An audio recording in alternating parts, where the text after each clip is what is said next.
Во Владикавказе организовали бесплатные курсы для детей по изучению осетинского языка.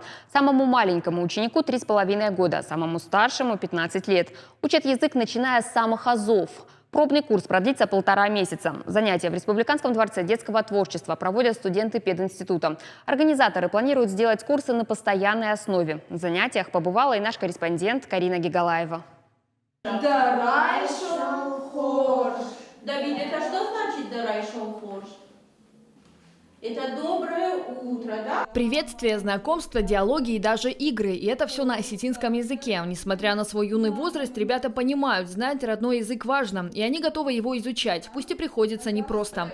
Главное, есть желание. На курсах изучения осетинского языка во Дворце детского творчества обучают не только детей осетинской национальности. Здесь есть представители и других народов. Мы сегодня выучили хеттакаты кошта, и сегодня мы учили животных. А тебе что больше всего нравится на занятиях? Мне больше всего нравится, когда мы учим новые слова и проводим физминутки, и учим всякие стихи. Программа изучения языка составлена для разных возрастов. Методические материалы для педагогов подготовили на кафедре ЮНЕСКО Северо-Осетинского пединститута. Форма обучения максимально интерактивна и занимательна. В 10 группах язык изучают более 100 ребят в возрасте от 3,5 до 15 лет. В каждой группе занятия проходят 2 раза в неделю в форме дискуссий, беседы, игры. В таком формате они продлятся 1,5 месяца. Занимаются с детьми волонтеры. Это студенты старших курсов и выпускники педагогического института. Их курируют и помогают готовиться к урокам педагоги с многолетним стажем. Я думаю, что для наших студентов это очень хорошая практика для будущего.